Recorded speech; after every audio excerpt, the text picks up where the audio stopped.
Buenas tardes, amigos. Nuevamente aquí mostrándoles este paisaje. Seguimos con nuestro análisis de las representaciones artísticas aquí en Cuarta República, en este programa de Vanguardia Arte Mexicano. Y nomás quería mostrarles rápido la materia prima. Aquí traigo incluso traigo mi cincel. Aquí saco algunos pedazos de piedra de lajas de piedra para poder hacer unas réplicas, para poder pintar. Aquí ya incluso ya saqué unas, aquí están las y rompiendo un poco de la piedra. Hay unas que ya están incrustadas dentro de los terrones. ¿Ven? Esta otra laja, pueden ver, para poder pintar. Aquí también saqué otra.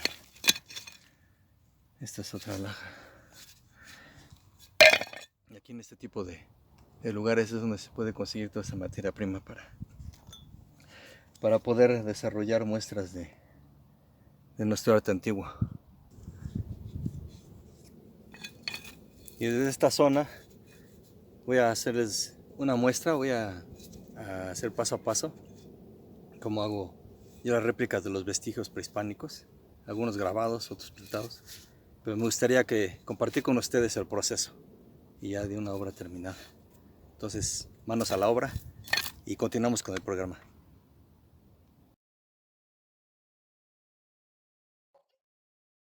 En la amplia gama de expresiones culturales propias de Teotihuacán, la pintura mural ocupa sin duda un lugar relevante.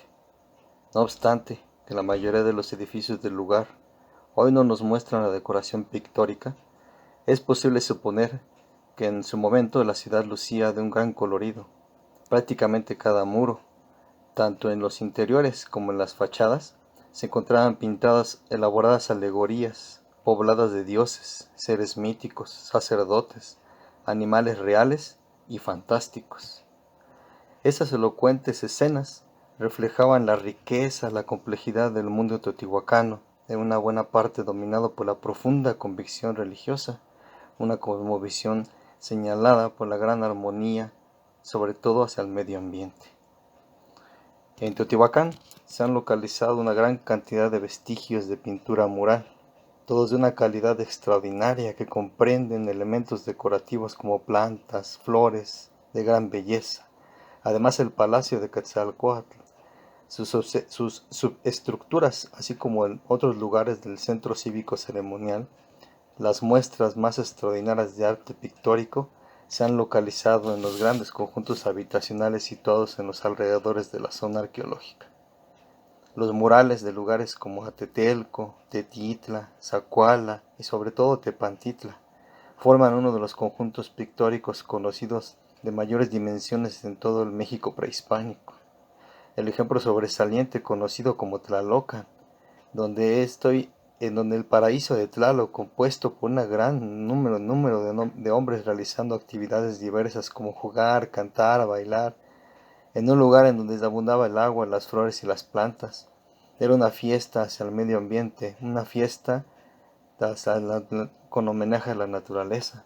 Esta pieza es del mural de Tlalocan, donde se puede ver a un danzante alegre cantando, moviendo unas ramas, mirando hacia arriba, tratando de agradecer al sol y a la tierra su profunda interpretación mística y sobre todo respeto hacia la naturaleza.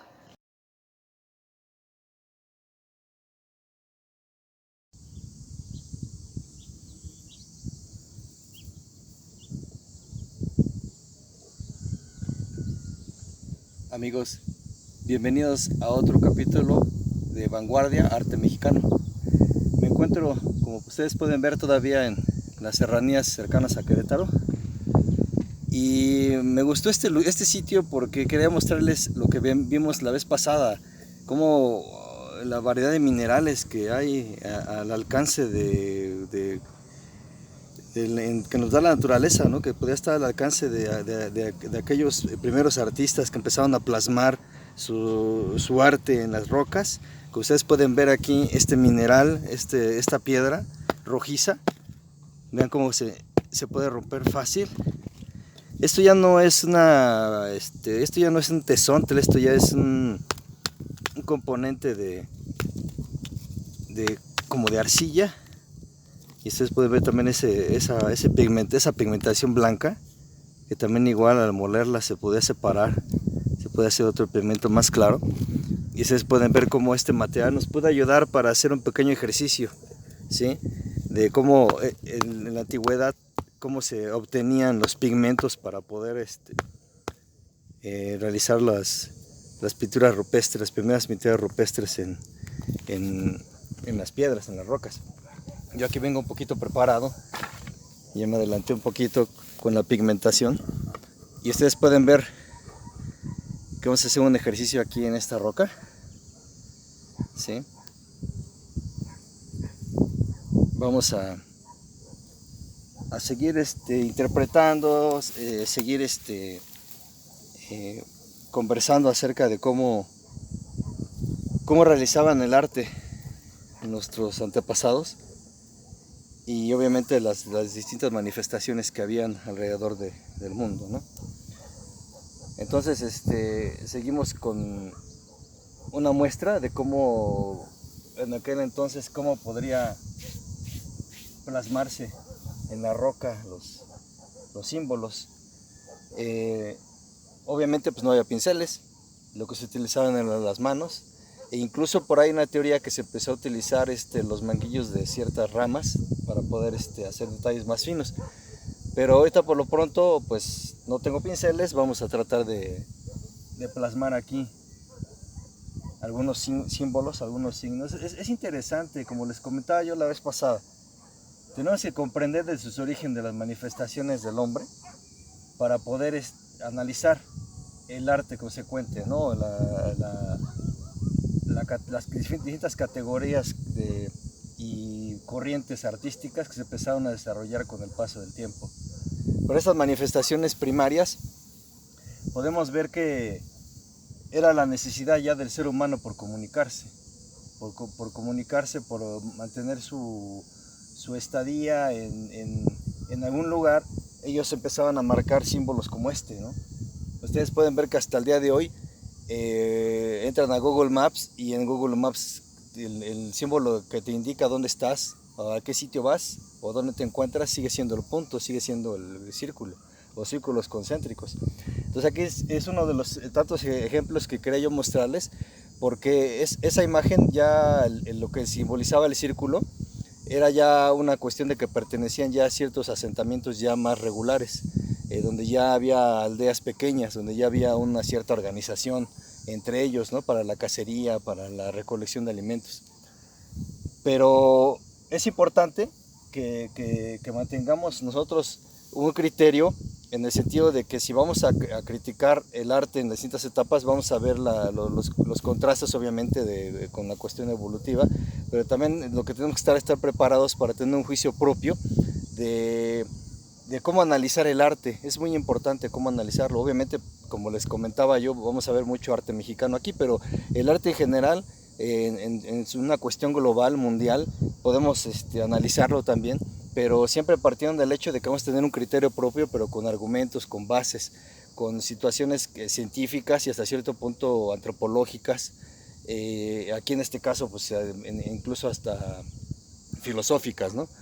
Pero vamos a tratar de ir desmenuzando, como les digo, con el paso del tiempo, circunstancias que nos hagan ver qué es arte y qué no lo es, qué es una cuestión decorativa y qué es una representación de algo, de un sentimiento, de una situación de la vida. Entonces es importante, como les decía, ir analizando todo esto, porque obviamente pues, los símbolos iban cambiando con el paso del tiempo. Al poner este tipo de mensajes, ya estábamos hablando de una situación ya más del entorno del humano. Viene siendo que son las cuestiones naturales, el sol, la lluvia, el agua, que eso también es muy importante y lo vamos a ver. Entonces es muy importante saber todos los símbolos relacionados a las cuestiones del ambiente, a lo que se enfrentaba el hombre, a lo que se tuvo que adaptar con el paso de los años. Entonces ustedes pueden ver aquí que incluso los símbolos, les comento, los concéntricos, los símbolos que ya obviamente nos daban una alusión al sol, a la noche, a las estrellas, pues era lo que ellos empezaron a manifestar en distintas partes de todo el mundo, ¿no? Entonces, voy a hacer una pequeña pausa para que vayamos a otro sitio donde podamos hacer algunos ejercicios y sigue practicando acerca de la manifestación artística y sobre todo la cuestión de los simbolismos. Eso me gustaría mucho que abordáramos ese tema. Ahorita, ahorita regresamos más adelante.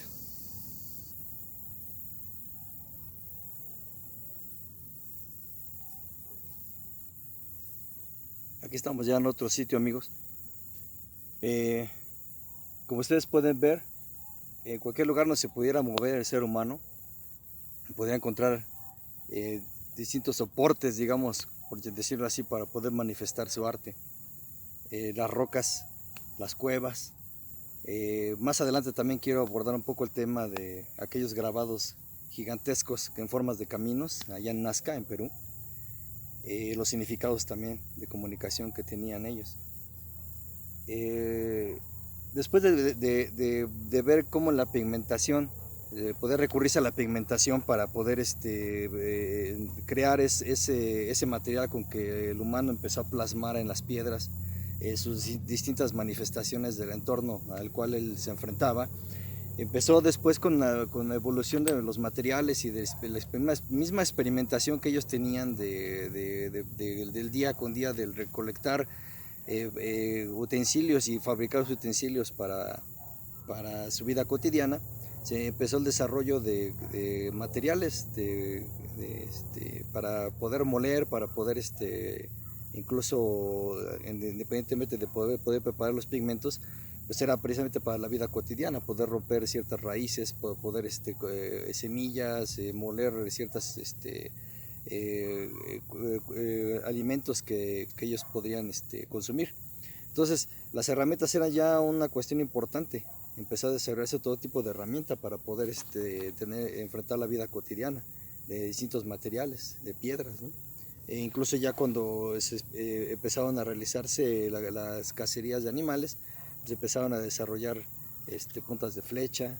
En este caso aquí esta que tengo es de obsidiana, ya de un periodo más reciente, pero empezaron a utilizar ciertos materiales que para ello ya empezaron a significar una adaptación al medio y la forma de poder sobrevivir. Y estos mismos materiales pues también eran utilizados para seguir grabando, en este caso ahora grabar la piedra, hacer los petrograbados, que obviamente hay unos petrograbados que tienen un bajo relieve muy pronunciado. Esos obviamente eran con golpe, con un material así tipo cincel, que obviamente no era un cincel, era otra roca más fuerte, que pegándole con otra roca como si fuera un martillo. Entonces ahí empezaron a hacer esos petrograbados ya, digamos, algunos de un relieve muy bajo y otros de relieve muy profundo, que ya venían siendo los petrograbados. Que pues también consistía igual, ¿no? en que un material más duro pudiera empezar a labrar la piedra, ¿sí? De esta manera. La consistencia de la piedra misma hacía que pudiera hacer una ralladura en el soporte, ¿sí? Entonces esos son ya digamos los petrograbados, que también hay en muchas partes de México, mucho petrograbado, aquí cerca en Guanajuato, en Colima, en Baja California también, independientemente de las cuevas que están pintadas con arte rupestre, en este caso con pigmento, pues hay mucha piedra también labrada. Y también obviamente pues cuando se empezó a desarrollar esa técnica de petrograbado, pues eso los llevó a experimentar aún más con ciertos materiales. Ya después en la era de hierro, la llamada era de hierro, ya más reciente, 1000 antes de Cristo, ya se empezaron a desarrollar diferentes materiales. Ahí sí, aprovechando las bondades del mineral y empezando a tener cuestiones de empezar a fundir ciertos materiales, empezar a tratar de obtener de las rocas, de las rocas con ese mineral, obtener utensilios ya incluso para confrontamientos, para la guerra. Pero bueno, ya es otra historia. Entonces, es importante que vayamos viendo las categorías, sobre todo los distintos materiales, cómo se empezó a evolucionar de una cuestión, tratar de hacer una cuestión artística con pintura, en este caso incluso pintando con la mano, cómo se empezaron a desarrollar ciertos materiales con los cuales ya incluso se podría grabar la piedra. Ahí estamos hablando ya de otra categoría artística que más adelante también vamos a analizar, que ya es la escultura, los principios de la escultura. El tratar de transformar, en este caso, una roca, una piedra, un bloque de piedra, un bloque de mármol en una escultura, que eso ya obviamente vendría en años ya más después de la primera etapa del ser humano, del Homo sapiens, que empieza a descubrir su entorno, empieza a dispersarse por el mundo y en cada región se empiezan a desarrollar distintas culturas, distintas formas de desarrollar el arte, que eso también vamos a ir viendo poco a poco. Entonces, aquí atrás también hay otro montículo de piedras, se me hizo muy interesante para poder seguir charlando acerca del desarrollo de los materiales y de las distintas manifestaciones y las interpretaciones del ser humano con el paso del tiempo. Entonces, déjenme hacer otro corte muy pequeño y ahorita nos volvemos a conectar. Ya me encuentro aquí en otro lugar con un poquito más de sombra, que hace mucho calor aquí en estas partes de la serranía. Les comentaba yo entonces que cómo se fueron desarrollando las técnicas, ¿no? Tanto de representación como los materiales que se empezaron a utilizar para poder grabar o poder pintar sobre la roca, las manifestaciones diarias que el humano en su acontecer vivía, ya sea en aquellas aventuras de caza de animales o en las distintas inclemencias del tiempo, por lo cual les digo que solo la adaptación permitió al ser humano poder sobrevivir. Pero igual en evolución por así decirlo, de una técnica, de una representación del entorno, el humano empezó a tallar la piedra con ciertas manifestaciones abstractas, por así decirlo. Pues nada más que otra cosa, en el sentido abstracto, era el desarrollo de poder interpretar una figura humana que ellos mismos veían que se componía de una cabeza, una extremidades, pies y podía caminar.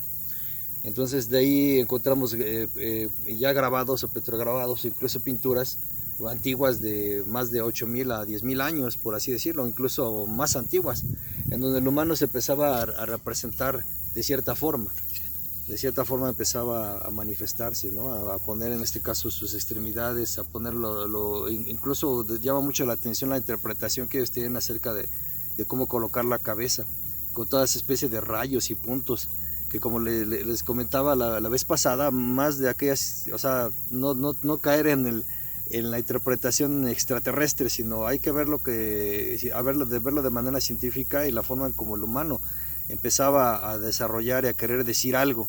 Entonces, esas interpretaciones, pues obviamente nos habla de que el humano trataba de comunicar que él tenía pensamientos, que él tenía observación, que él tenía un sentimiento de una gran interrogante de qué era todo lo que lo rodeaba.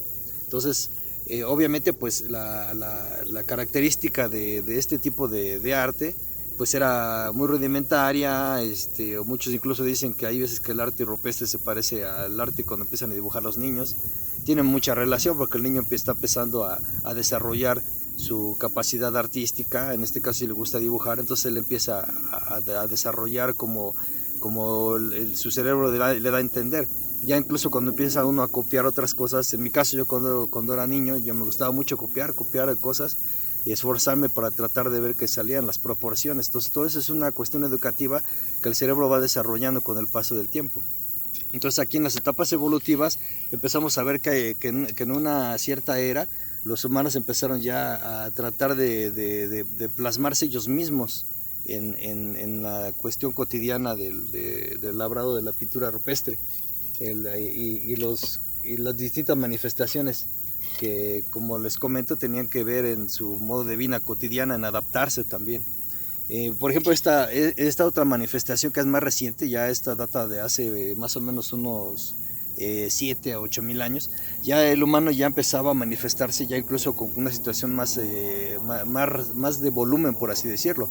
Ya no eran nada más las manitas y los palitos dibujando las extremidades, sino ya incluso dándole una forma.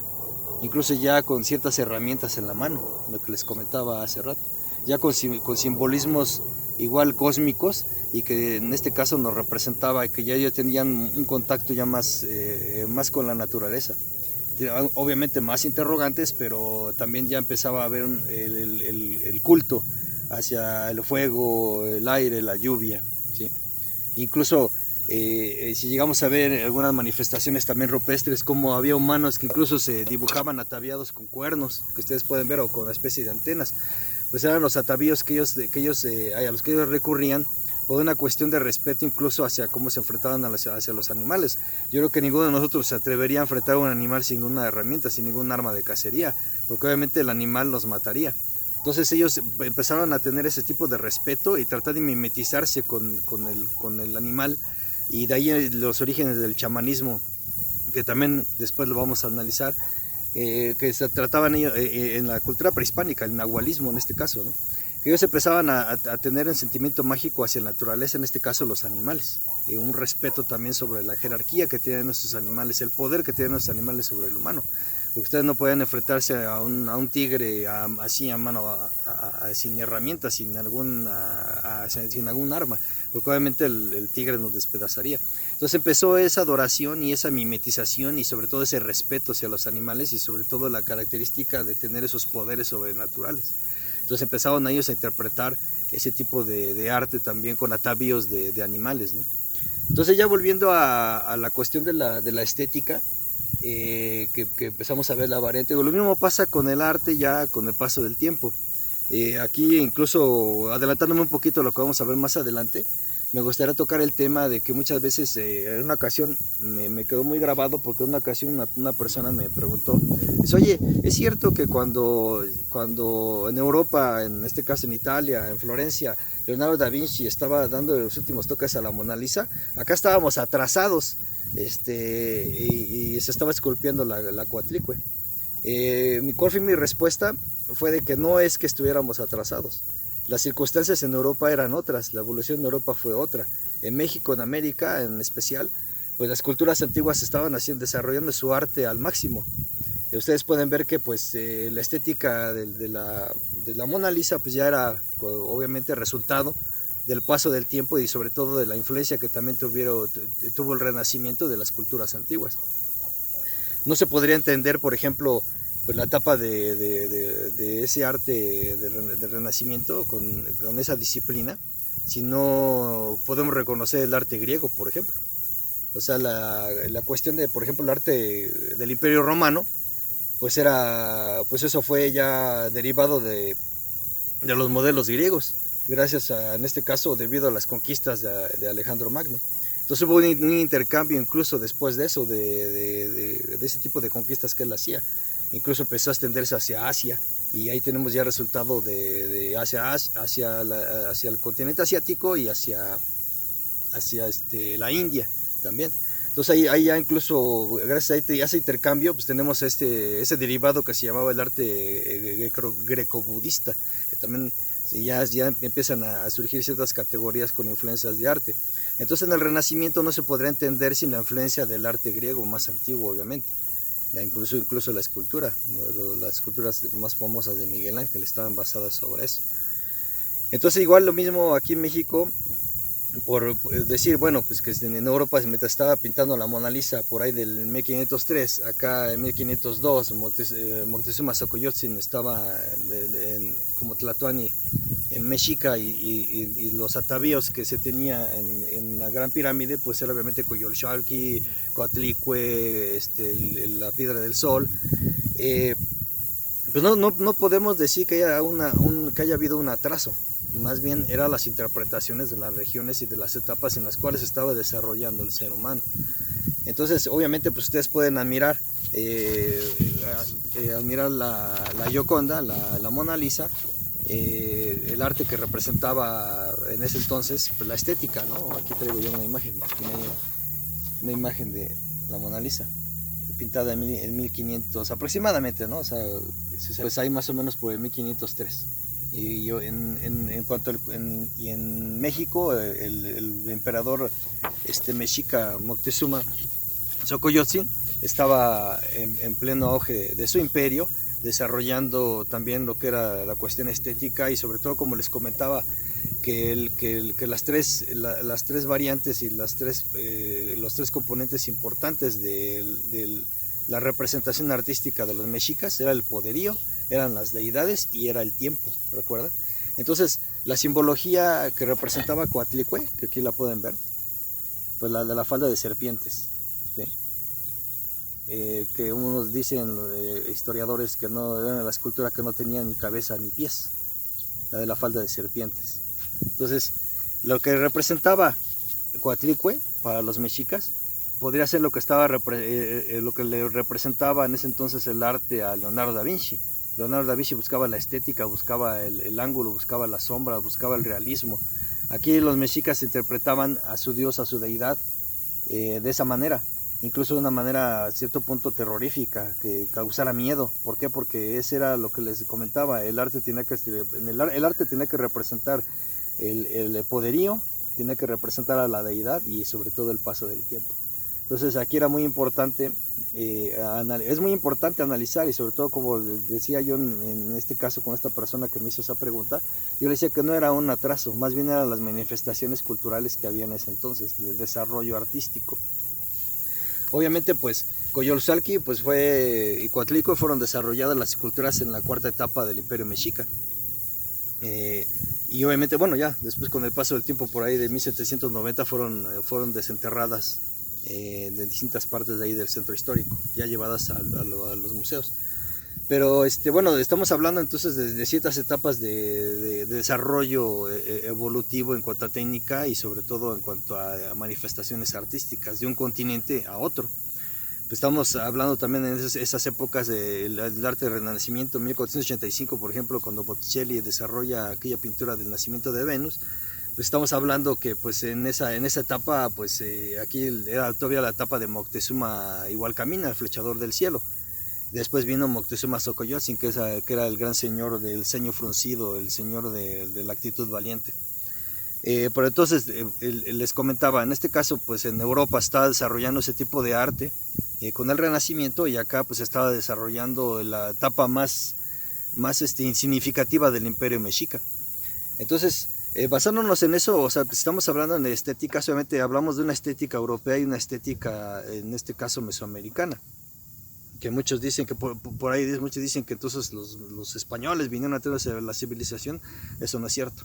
Yo estoy muy de acuerdo incluso que lo que pasó en aquel entonces no fue una conquista, fue una invasión porque ellos trataron de imponer su visión europea a la visión de Mesoamérica.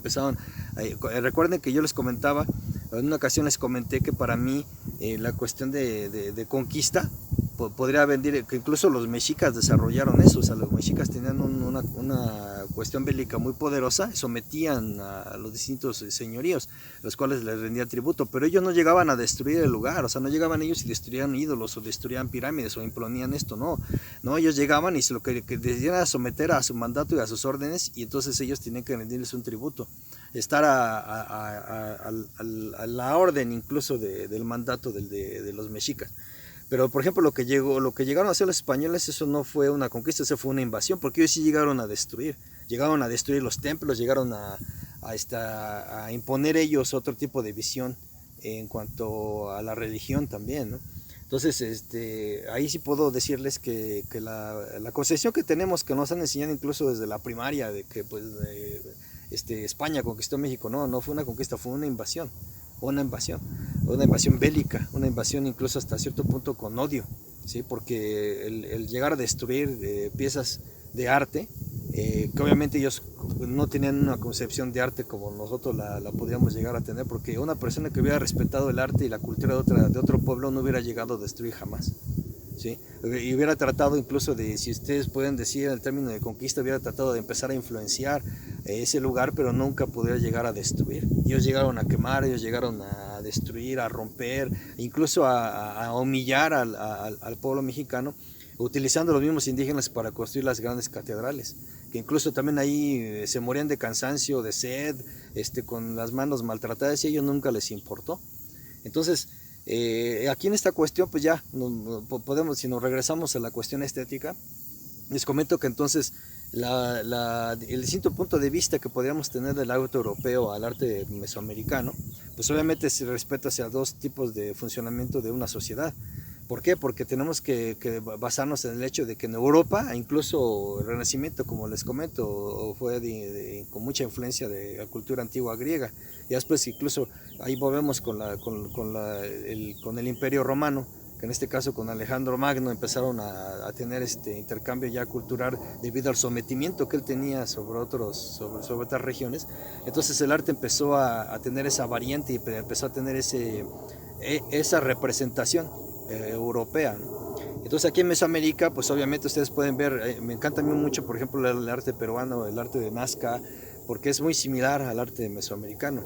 Incluso por ahí hay una leyenda, leí en un libro que obviamente pues no quisiera yo polemizar, ¿no? Pero incluso había un intercambio cultural y artístico con aquellas regiones cuando los mexicas tenían su poderío tan, este, tan afianzado. Y de ahí lo que les decía, que incluso con culturas más atrás, en Teotihuacán, que empezó a tener influencia también en este caso hasta la península de Yucatán o hasta Tikal, allá en Guatemala.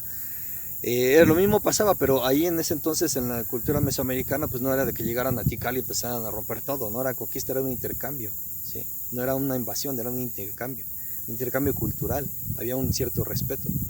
Entonces, pues, regresando a la cuestión estética, lo que sí les comento es de que las variantes en cuanto a espacio, en cuanto a tiempo, en cuanto a la cuestión de que pues en Europa se estaba pintando los grandes maestros florentinos y aquí apenas estábamos labrando piedras, no podemos caer en un término de minimizar lo que estaba ocurriendo en este caso en Mesoamérica. Tenemos que aceptar que obviamente pues en Europa ya había otras influencias, había una especie de desarrollo, por así decirlo, cultural y artístico, obviamente más desarrollado, pero aquí en Mesoamérica ese era el desarrollo que teníamos, sobre todo en cuestiones de la naturaleza. A veces se nos olvida que pues llegamos a sentarnos en un islote, en un lugar donde había agua y empezó a desarrollarse una ciudad, y que eso era una de las grandezas que tenía el pueblo Tenochca, porque ellos tenían esa habilidad arquitectónica, esa habilidad artística, esa habilidad de desarrollo, ¿sí? Que es lo que había, es el máximo avance que había en ese entonces en esta parte del Centroamérica.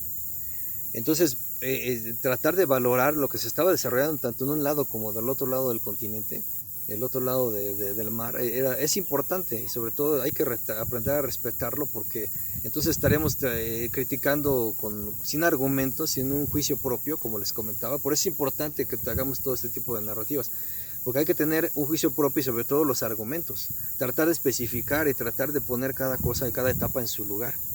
Porque aquí la cuestión es de que no podemos tampoco calificar cualquier cosa de decir de que pues estábamos atrasados y ellos más adelantados. No, el desarrollo de cada etapa en cada parte del mundo fue diferente, ¿sí? Entonces hay que aprender a analizarlo con una objetividad y sobre todo tratar de exaltar de que pues nuestras raíces son poderosas. En cuanto al arte, es poderosísimas las raíces que tenemos como mexicanos, porque nos mostró que el humano era capaz de desarrollar grandes ciudades, que era capaz de sobrevivir a las inclemencias de tiempo, que era capaz de sentir ese miedo hacia la naturaleza, ¿sí? Ese respeto también hacia la naturaleza. Entonces, pues todos estos capítulos de vanguardia arte mexicano, sí quiero tratar de que pongamos ciertas cosas en su justa dimensión, tratar de no caer en esa cuestión, a veces hasta cierto punto malinchista, de que a veces el arte, si no viene de fuera, pues no es una influencia que podamos seguir los mexicanos. No, porque no podemos poner una tendencia a los mexicanos aquí. A mí me pasó una cosa muy curiosa cuando trabajaba en el área de diseño textil. También hice mucho diseño textil, incluso para estas famosas tiendas que venden telas. Había tendencias de moda o tendencias para ciertas temporadas. Entonces yo decía, en aquel entonces, una empresa que yo trabajé, yo decía, ¿por qué no podemos implantar una moda y hacemos este tipo de trabajo? Y ellos decían, no, hay que esperarnos a la feria de Las Vegas, hay que ir a París, a ver cuál es la tendencia de moda. ¿Por qué no podíamos marcar una tendencia de moda nosotros? ¿Por qué? precisamente por esa concepción que se tiene de que el arte que viene de fuera, el arte que es más avanzado, el arte que allá estaba más desarrollado, es que siempre allá va a estar más. No, no, no, no, a lo mejor antes lo era, hoy ya no. Hoy ya no podemos decir que pues el arte europeo, lo que venga de Europa, lo que venga de Estados Unidos es lo que tenemos que tomar como arte y nos tenemos que comer así como nos los da. Entonces yo no puedo ser capaz de despegar ese plátano que está pegado en la pared porque entonces estoy dañando una obra de arte. Eso es mentira. Eso es mentira, son las cosas que tenemos que empezar a desarmar, porque esa idiosincrasia, ese tipo de pensamiento no nos es muy útil para poder tener un criterio, en este caso del arte. Porque vamos a caer entonces en la cuestión de siempre, de que pues si no viene de fuera no es influyente, si no viene de Europa, pues no, en México no vale nada, si no, o sea, eso no, porque entonces, ¿cuántas veces hemos visto, por ejemplo, o sea, aquí me va a perdonar mucha gente, pero cuántas veces hemos visto en una galería de arte antes de la pandemia, que por cierto, repito nuevamente, a mí desde antes de la pandemia las galerías de arte están cerradas? Incluso me han llegado a mandar correos que en alguna ocasión se los voy a mostrar donde me dicen que mi arte no califica para tener una exposición. Entonces, bueno, dejando ese tema a un lado, ¿cuántas galerías de arte ustedes han entrado y han visto cuadros que de verdad dicen, no, esto es arte? ¿En serio me lo vas a vender como arte? ¿Me vas a decir tú que esta exposición de esta persona es de arte? Y dice uno, bueno, mucha gente me ha dicho, oye, no inventes eso que está ahí, ¿qué onda? Eso es arte y oye, y aparte pues dice que viene de un cuate que estudió no sé en dónde, que es mexicano pero vive en Europa, que es mexicano pero está en Francia. Ok, si yo fuera mexicano, yo fuera un mexicano en Francia haciendo arte, obviamente no estaría haciendo manchones en el lienzo, estaría haciendo otras cosas. Imagínense en Francia, una de las cunas del Renacimiento. Entonces, y para venir a hacer una exposición de manchones, o sea, no nos pueden seguir vendiendo ese tipo de arte, ¿no? No nos pueden decir, esto es una manifestación artística porque yo manejo el color, aquí la cuestión no es la estética de lo que puedas ver, sino la combinación, no, o sea, la combinación de colores la podemos hacer quien sea, o sea, ustedes a sus niños denle tres recipientes de pintura, ¿sí? Los 3 recipientes va a hacerlos en uno y ese uno va a hacerlo en un lienzo y déjenlo que escurra y muévanlo así y va a tener toda una gama de colores. Es una manifestación e interpretación policromática de colores, ¿sí? Manifestación artística no lo creo en su totalidad, ¿sí? Entonces, si vamos a ir a decir que si vamos a hacer una exposición y vamos a decir que porque vengo de Francia, pues yo voy a empezar a meterme la pintura en la boca y la voy a escupir y ese manchón que da ya es una obra de arte, tampoco. Yo prefiero 1000 veces la mano que estuvimos haciendo la vez pasada, que incluso escupir la pintura para poder grabar una mano, esa era una manifestación artística. Y sobre todo podría incluso ser mucho más representativa que lo que nos pudiera vender un artista venido de otro lado o a querernos vender un manchón por decirnos que vale $1.000.000, o sea, no. No, por eso vamos a tratar de ir desmenuzando poco a poco todo eso.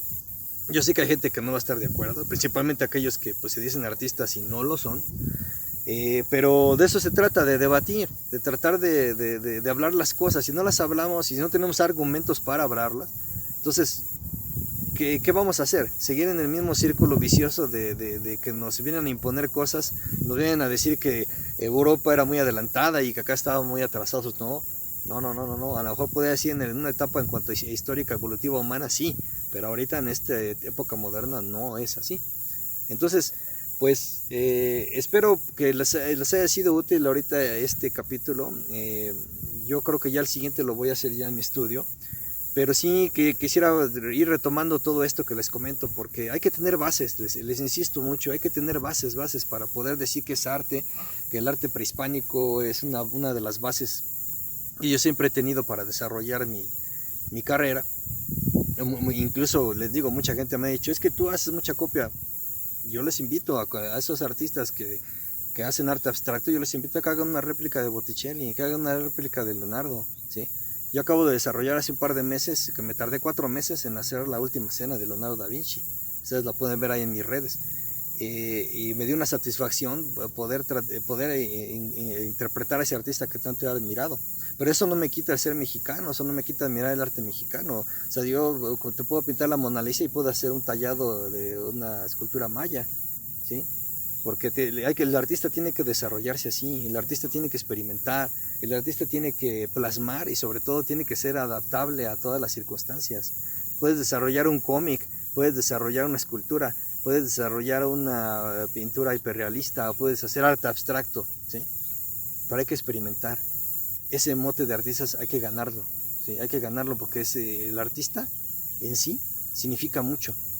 Es una actividad de mucho respeto, ¿sí? Yo los artistas que han mirado, híjole, han sido mis maestros, los tengo así, cada día aquí, de que mi trabajo tiene que ser honesto y sobre todo tiene que ser adaptable, tiene que ser respetable y para decirme artista es lo que tengo que hacer, desarrollar ese talento. Si me voy a poner a hacer puras pinturas abstractas, bueno, pues ese será mi estilo, pero no puedes llamarte un artista completo. El artista debe de aprender a crear, debe de adaptarse, debe de desarrollarse con todo el paso del tiempo, ¿sí? Yo desde que tengo uso de razón agarré los primeros plumones, carayones, desde que estaba yo chico, empecé a pintar, empecé a dibujar. Tuve problemas en la escuela porque me decían, Torres, no esté pintando, porque estudie matemáticas, porque la pintura, los dibujitos no le va a dejar nada, ¿no? No lo va a dar de comer y pues afortunadamente sí me ha dado de comer. Insistí porque ese era lo mío, yo lo sentía, me nacía y empecé a desarrollar todo este tipo de técnicas y sobre todo lo que tengo curiosidad y lo que siempre intento hacer es aprender, ¿sí? Yo si voy a un museo veo por ejemplo obras por decirlo ahora que tuve oportunidad hace un par de años de ver obras de José María Velasco, los paisajes. Híjole, no saben las horas que pasé viendo los cuadros, ver la forma como él interpretaba los paisajes, o sea, una cosa impresionante. Y de eso se aprende, hay que aprender siempre, siempre. Un artista tiene que empaparse de todo eso, ¿sí? Tiene que venir al campo al ver las piedras, a ver las texturas de las flores, de las plantas, a ver las tonalidades del cielo, a ver las nubes, para poder realizar cierto tipo de trabajo, cierto tipo de técnicas, desarrollarlas, experimentar con materiales. Pero bueno, entonces para ya no entretenerlos más, vamos a abordar ya en el siguiente capítulo, vamos a empezar a ver ya algunas técnicas que se empezaron a desarrollar ya con el paso del desarrollo de la manifestación humana. Y pues yo no quería dejarles de compartir todo este maravilloso lugar, ¿no? Espectacular, los deditos que ustedes pueden ver ahí por ahí, ¿no? ¿Escuchan? Sonidos como de cigarras. Ahí ustedes pueden ver toda la vegetación, las piedras, todo. ¿Sí? Muy interesante. No quería dejar de compartirles esto y pues tratar de seguir en esta temática, ¿no? Hacer narrativas, pero también hacer el trabajo en campo. Me gustaría mucho ir a sitios arqueológicos, como les comentaba, y poder tocar los temas de las diferentes manifestaciones de las culturas de México. Entonces, pues nos vemos a la próxima, espero que haya sido de su agrado. Sigan comentando por favor en el chat, es muy importante para mí leer sus mensajes. Y sobre todo, bueno, pues tratar de polemizar. Si quieren polemizar, como les repetía, pueden estar de acuerdo o no conmigo.